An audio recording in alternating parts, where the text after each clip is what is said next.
Price the lord. ಯೇಸು ಕ್ರಿಸ್ತನ ಅತ್ಯುನ್ನತವಾದಂಥ ಜೀವವುಳ್ಳ ನಾಮದಲ್ಲಿ ನಿಮ್ಮೆಲ್ಲರಿಗೂ ನಮ್ಮ ಜೀಸಸ್ ಲವ್ಸ್ ಪ್ರೇಯರ್ ಮಿನಿಸ್ಟ್ರೀಸ್ ಮೂಲಕ ಶುಭ ಮುಂಜಾನೆಯ ವಂದನೆಗಳನ್ನ ಸಲ್ಲಿಸ್ತಾ ಇದ್ದಾನೆ. ದೇವರು ಪ್ರತಿನಿತ್ಯ ನಮಗೆ ನೂತನ ದಿನವನ್ನು ಒದಗಿಸಿಕೊಟ್ಟು ತನ್ನ ವಾಕ್ಯಗಳ ಮೂಲಕ ಇದುವರೆಗೂ ನಮ್ಮನ್ನು ಬದುಕುಳಿಸ್ತಾ, ನಮ್ಮನ್ನು ಧೈರ್ಯಪಡಿಸ್ತಾ, ನಮ್ಮನ್ನು ಆಧರಿಸ್ತಾ, ನಮಗೆ ಕ್ಷೇಮವನ್ನು ಒದಗಿಸಿಕೊಟ್ಟು ಕಾಪಾಡಿ ರಕ್ಷಿಸಿ ನಡೆಸ್ತಾ ಇದ್ದಾರೆ. ಆಮೇಲೆ ತನ್ನ ವಾಕ್ಯಗಳ ಮೂಲಕ ನಮ್ಮನ್ನು ಆಶೀರ್ವದಿಸ್ತಾ ಇದ್ದಾರೆ. ಇವೆಲ್ಲದರ ಆಶೀರ್ವಾದವನ್ನು ನಾವೆಲ್ಲರೂ ಹೊಂದಿಕೊಳ್ತಾ ಇದ್ದೇವೆ. ನೀವೆಲ್ಲರೂ ಹೊಂದಿಕೊಂಡಿದ್ದೀರಿ. ವಾಕ್ಯಗಳ ಮೂಲಕ ಧೈರ್ಯಗೊಳ್ತಾ ಇದ್ದೀರಿ, ಬಲವನ್ನು ಹೊಂದಿಕೊಳ್ತಾ ಇದ್ದೀರಿ. ಕುಗ್ಗಿದಾಗ ಕಣ್ಣೀರಿನಲ್ಲಿ ದೇವರ ವಾಕ್ಯ ನಿಮ್ಮನ್ನು ಎಷ್ಟು ಆಧರಿಸ್ತಾ ಇದೆ, ಅದರ ಆಶೀರ್ವಾದ ನೀವೆಲ್ಲರೂ ಹೊಂದಿಕೊಳ್ತಾ ಇದ್ದೀರಿ ಎಂಬುದಾಗಿ ನಾನು ನಂಬಿ ಕರ್ತನಲ್ಲಿ ಸಂತೋಷಿಸುವ ಉಳ್ಳವಳಾಗಿ ದೇವಾದಿ ದೇವರಿಗೆ ಮಾತ್ರ ನಾನು ಮಹಿಮೆಯನ್ನು ಸಲ್ಲಿಸ್ತಾ ಇದ್ದೇನೆ. ಆತನಿಂದ ಮಾತ್ರವೇ ನಾವು ಬದುಕುಳಿಯಲಿಕ್ಕೆ ಸಾಧ್ಯ. ಆಮೇಲೆ ಏನೇ ಪರಿಸ್ಥಿತಿಗಳು ಬಂದರೂ ಜಯಿಸಲಿಕ್ಕೆ ಆತನ ವಾಕ್ಯ ಒಂದು ನಮಗೆ ಆಧಾರ ಪ್ರಿಯರೇ. ಅದಕ್ಕೋಸ್ಕರವಾಗಿ ದೇವರು ಈ ದಿನ ನಮ್ಮೆಲ್ಲರಿಗಾಗಿ ಏರ್ಪಡಿಸಿದ ವಾಗ್ದಾನ ವಾಕ್ಯವನ್ನು ನಾವು ಧ್ಯಾನಿಸೋಣ. 1 ಯೋಹಾನನು ಬರೆದ ಪತ್ರಿಕೆ 4ನೇ ಅಧ್ಯಾಯ 4ನೇ ವಚನ. ಲೋಕದಲ್ಲಿರುವವನಿಗಿಂತ ನಿಮ್ಮಲ್ಲಿರುವ ಆತನು ಹೆಚ್ಚಿನವನು. ಆಮೇನ್, ಹಲ್ಲೆಲೂಯಾ. ಎಸ್, ಈ ಲೋಕವನ್ನು ಆಳ್ತಾ ಇರುವಂಥ ಈ ಲೋಕಾಧಿಕಾರಿಯಾದಂಥ ಸೈತಾನ, ನಮ್ಮ ಶತ್ರುವಾದ ಸೈತಾನಿಗಿಂತಲೂ, ಆತನ ಅನುಯಾಯಿಗಳಿಗಿಂತಲೂ, ಆತನು ನೇಮಿಸಿಕೊಂಡಂಥ ಅಧಿಕಾರಿಗಳಿಗಿಂತಲೂ ಕೂಡ ನನ್ನ ಜೀವ ಸ್ವರೂಪನಾದಂಥ ದೇವರು ತನ್ನ ಬಾಯಲ್ಲಿಯೇ ಸರ್ವ ಸೃಷ್ಟಿಯನ್ನೇ ಸೃಷ್ಟಿಸಿದಂಥ ಅವನು ಮಾತ್ರವೇ, ನಿನ್ನಲ್ಲಿ ನನ್ನಲ್ಲಿರುವ ಆತನು ಮಾತ್ರವೇ ದೊಡ್ಡವನಾಗಿದ್ದಾನೆ. ಆಮೇಲೆ ಈ ಲೋಕಾಧಿಪತಿಯಾದಂಥ ನಮ್ಮ ಶತ್ರುವು ಏನು ಬೇಕಾದರೂ ಈ ಲೋಕದಲ್ಲಿ ಮಾಡಲಿಕ್ಕೆ ಸಾಧ್ಯ. ಆದರೆ ಆತನ ವಿರುದ್ಧವಾಗಿ, ಆತನು ಮಾಡುವಂಥ ಪ್ರತಿ ಕಾರ್ಯಕ್ಕೂ ವಿರುದ್ಧವಾಗಿ, ನಮಗೆ ಹಿತಕರವಾಗಿ ನಾವು ಮಹಿಮೆ ಉಳ್ಳಂಥ ದೇವರನ್ನು ಆರಾಧಿಸುವಂಥವರಾಗಿ, ಮಹಿಮೆ ಉಳ್ಳ ದೇವರ ಮಕ್ಕಳಾಗಿರುವುದಕ್ಕೆ ಸಾಕ್ಷಿಯಾಗಿ, ನಮ್ಮಲ್ಲಿರುವ ಆತನು ದೊಡ್ಡವನಾಗಿ, ಆತನು ದೊಡ್ಡ ಕಾರ್ಯಗಳನ್ನು ಮಾಡಲಿಕ್ಕೆ ಸರ್ವ ಶಕ್ತನಾದಂಥ ದೇವರಾಗಿದ್ದಾರೆ. ಆಮೇಲೆ ಈ ಲೋಕಾಧಿಪತಿ ನಮ್ಮನ್ನು ಕುಗ್ಗಿಸ್ಬೋದು.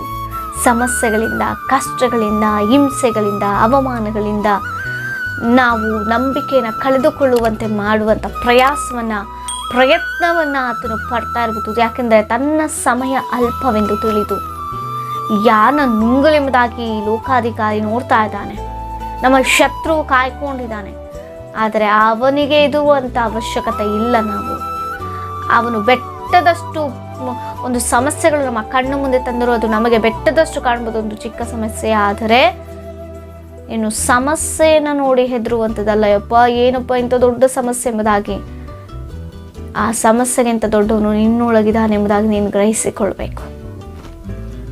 ಆ ಸಮಸ್ಯೆಯನ್ನು ನೀಗಿಸುವಂಥ ದೇವರು ನಿನ್ನೊಳಗಿದ್ದಾರೆ. ನಿನ್ನನ್ನು ಸೃಷ್ಟಿಸಿದ ಆತನು, ಆತನೇ ತನ್ನ ಸ್ವಾರೂಪ್ಯದಲ್ಲಿ ಆಗಿದೆ ನಿನ್ನನ್ನು ನನ್ನನ್ನು ಸೃಷ್ಟಿಸಿದ ಆತನು.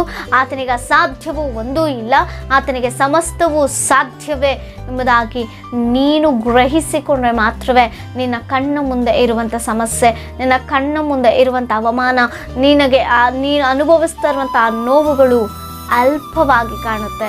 ಯಾಕೆಂದರೆ ನನ್ನ ದೇವರು ಶಕ್ತಿವಂತನು, ನನ್ನ ದೇವರು ಸರ್ವವನ್ನು ಸೃಷ್ಟಿಸಿದ ಆತನು, ನನ್ನ ದೇವರು ಸರ್ವಾಧಿಕಾರಿ, ಆತನು ದೊಡ್ಡವನಾಗಿದ್ದಾನೆ. ಆಮೇಲೆ ನನ್ನ ದೇವರು ಸರ್ವಶಕ್ತನಾದಂಥ ದೇವರು ನನ್ನ ಎಲ್ಲ ಅಗತ್ಯತೆಗಳಿಗಿಂತ ಬಹಳ ಬಹಳ ದೊಡ್ಡವನು. ಆತನಿಗೆ ಅಸಾಧ್ಯವಾದುದು ಒಂದೂ ಇಲ್ಲ. ಆಮೇನ್. ನಂಬ್ತಾ ಇದ್ದೀರಾ? ನಿಮ್ಮ ಕಣ್ಣು ಮುಂದೆ ನೀವು ಓಡಾಡ್ತಿರುವಂಥ ಹೋರಾಟಗಳು ಬಹಳ ಬಹಳ ದೊಡ್ಡದಾಗಿ ಕಾಣಿಸ್ತಾ ಇದೆ. ಅದರಿಂದ ನಾನು ಬರಲ್ವೇನು ಎಂಬುದಾಗಿ ನಿಮಗೆ ಅನ್ನಿಸ್ತಾ ಇರ್ಬೋದು. ಪ್ರಾರ್ಥನೆ ಮಾಡಿ, ಅಪ್ಪ, ಈ ಲೋಕದಲ್ಲಿರುವುದಕ್ಕಿಂತ, ಈ ಲೋಕದಲ್ಲಿರುವಗಳಿಗಿಂತ ನನ್ನೊಳಗಿರುವ ಆತನು ನೀನು ದೊಡ್ಡವನಪ್ಪ. ನನಗೆ ಸಮಸ್ಯೆ ಉಂಟು, ಆದರೆ ನಿನಗೆ ಅಲ್ಪವೇ ಆ ಸಮಸ್ಯೆ. ನನ್ನ ಕಣ್ಣಿಗೆ ಅದು ದೊಡ್ಡದಾಗಿ ಕಾಣ್ಬೋದು, ಆದರೆ ನೀನು ದೊಡ್ಡವನೆಂಬುದಾಗಿ ನಿನ್ನ ಕಾರ್ಯವನ್ನು ಮಾಡಿ ಅಪ್ಪ, ನೀನು ಮಹಿಮೆ ಒಂದು ರೀತಿಯಲ್ಲಿ ನನ್ನ ನಿಲ್ಲಿಸು ಸ್ವಾಮಿ. ನಿನ್ನ ಮಕ್ಕಳಪ್ಪ ನಾವು, ನೀನು ದೊಡ್ಡವನು ಸ್ವಾಮಿ, ನೀನು ದೊಡ್ಡ ಕಾರ್ಯಗಳನ್ನು ಮಾಡುವಾತನು, ನೀನು ಒಳ್ಳೆಯವನಪ್ಪ, ನೀನು ಮಹೋಪಕಾರಗಳನ್ನು ಮಾಡುವಾತನು. ನನ್ನ ಜೀವನದಲ್ಲಿ ನೂತನ ವರ್ಷದಲ್ಲಿ ಅಪ್ಪ, ನಾನು ಪಡ್ತಿರುವಂಥ ಈ ನೋವು, ನಾನು ಅನುಭವಿಸಿದಂಥ ಈ ವೇದನೆ ಅಪ್ಪ, ನನಗೆ ಸಹಿಸಲಾದಂಥ ಪರಿಸ್ಥಿತಿಯಲ್ಲಿ ನಾನಿದ್ದೇನೆ ಸ್ವಾಮಿ. ಅದರಿಂದ ಹೊರಬರಲಿಕ್ಕಾಗದಂಥ ಸ್ಥಿತಿಯಲ್ಲಿದ್ದೇನೆ. ಆ ಹೋರಾಟವನ್ನು ಹೋರಾಡ್ಲಿಕ್ಕೆ ಸಾಧ್ಯ ಆಗ್ತಿಲ್ಲ, ನಾನು ಜಯಿಸ್ಲಿಕ್ಕೆ ಸಾಧ್ಯ ಆಗ್ತಿರೋಂಥ ಸ್ಥಿತಿಯಲ್ಲಿದ್ದೇನೆ ಅಪ್ಪ. ಇದೆಲ್ಲವೂ ನಾನು ಏನು ಮಾಡಿಬಿಡ್ತದೆ ಎಂಬ ಸ್ಥಿತಿಯಲ್ಲಿ ನಾನಿದ್ದೇನೆ. ಏನೋ ನನ್ನ ಜೀವಿತ ಎಂಬ ರೀತಿಯಲ್ಲಿ ನನ್ನ ಒಂದು ಜೀವನ ನಡೀತಾ ಇದೆ ಸ್ವಾಮಿ, ನನ್ನ ಬದುಕು ನಡೀತಾ ಇದೆ. ನೀನು ಯಾಕೆ ಬದುಕಿರಲಿ ಎಂಬುದಾಗಿ ಅನ್ನಿಸ್ತಾ ಇದೆ ಅಪ್ಪ.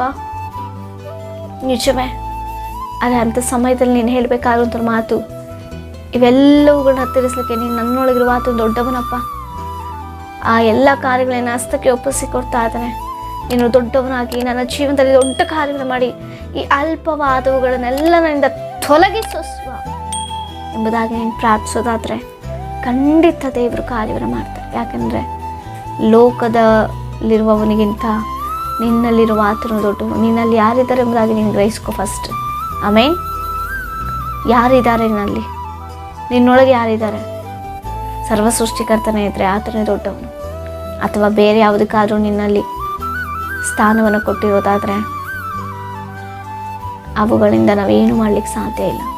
ಮೊದಲು ದೇವರಿಗೆ ನೀನು ಸ್ಥಾನ ಕೊಡೋದಾದರೆ, ನಾನು ಸ್ಥಾನವನ್ನು ಕೊಡೋದಾದರೆ, ನನ್ನ ದೇವರು ದೊಡ್ಡವನಾಗಿ ನಮಗಿಂತ ಎಲ್ಲ ಪರಿಸ್ಥಿತಿಗಳನ್ನ ಬದಲಾಯಿಸಲಿಕ್ಕೆ ಶಕ್ತನಾದಂಥ ದೇವರು. ಆಮೇನ್. ಏನೇ ವಿಜ್ಞಾಪನೆಗಳು ನಮಗೆ ತಿಳಿಸಿಕೊಡಿ, ನಾವು ನಿಮಗಾಗಿ ಪ್ರಾರ್ಥನೆ ಮಾಡ್ತೇವೆ. ಪ್ರಾರ್ಥಿಸಿಕೊಳ್ಳೋಣ. ಪರಿಶುದ್ಧನಾದಂಥ ದೇವರೇ, ಲೋಕದಲ್ಲಿರುವವನಿಗಿಂತಲೂ ನನ್ನೊಳಗಿರುವ ಆತನು ದೊಡ್ಡವನು. ಹೌದು ಸ್ವಾಮಿ, ನನ್ನೊಳಗಿರುವ ಆತನು ನೀನೊಬ್ಬನೇ ಅಪ್ಪ. ನಿನ್ನಿಂದಲೇ ಎಲ್ಲವನ್ನ ಅಪ್ಪ ಜಯಿಸ್ಲಿಕ್ಕೆ ಸಾಧ್ಯ. ಯಾಕಂದರೆ ಲೋಕವನ್ನು ಜಯಿಸಿದಂಥ ದೇವರು, ಯೂಧ ಗೋತ್ರದ ಸಿಂಹನಾದಂಥ ದೇವರು ಸ್ವಾಮಿ, ಯುದ್ಧ ವೀರನಾದಂಥ ದೇವರು, ಪರಾಕ್ರಮಶಾಲಿ ಆದಂಥ ದೇವರು ಸ್ವಾಮಿ. ಅಸಾಧ್ಯವನ್ನು ಸಾಧ್ಯವಾಗಿ ಮಾಡುವಂಥ ದೇವರು ನೀನು ಒಬ್ಬನೇ ಅಪ್ಪ. ಕಾಗಿ ಸ್ತೋತ್ರ. ಲೋಕದಲ್ಲಿ ಶ್ರಮೆ, ಸಂಕಟ, ವೇದನೆ, ದುಃಖ, ಹೋರಾಟಗಳು, ನಷ್ಟಗಳು, ಕಷ್ಟಗಳು ಅಪ್ಪ, ನಿಂದೆಗಳೆಲ್ಲರಿಂದ ಭರಿಸಿಕೊಂಡು ಹೋಗ್ತಾರಂತ ಅಪ್ಪ, ನಮ್ಮನ್ನು ಜ್ಞಾಪಿಸಿಕೊ, ನಮ್ಮ ಮಕ್ಕಳನ್ನು ಜ್ಞಾಪಿಸಿಕೊ, ಈ ವಾಗ್ದಾನ ಹೋಗ್ತಿರುವಂಥ ಜ್ಞಾಪಿಸಿಕೊ. ಅವರ ಕಣ್ಣಿಗೆ ನಮ್ಮ ಇರುವಂಥ ಸಮಸ್ಯೆಗಳು ದೊಡ್ಡದಾಗಿ ಕಂಡು, ಆದರೆ ನೀನು ದೊಡ್ಡವನಾಗಿ ಎಲ್ಲ ನಿನಗೆ ಅಲ್ಪವಾದ ಕಾರ್ಯಗಳೆಲ್ಲ ಎಲ್ಲ ಸಮಸ್ಯೆಗಳಿಂದ ಬಿಡುಗಡೆ ಕೊಟ್ಟು ನಿನ್ನ ಮಹಿಮೆಯೊಂದು ಸಮಸ್ಯೆನ ಕರಗಳಿಗೆ ಒಪ್ಪಿಸಿಕೊಟ್ಟು ನಜರೇತಿನ ಯೇಸುವಿನ ದಿವ್ಯಗಳ ನಾಮದಲ್ಲಿ ಬೇಡಿ ಹೊಂದಿದ್ದೇವೆ ಜೀವಳ ಪರಲೋಕದ ತಂದೆಗೆ. ಆಮೇನ್. Praise the lord.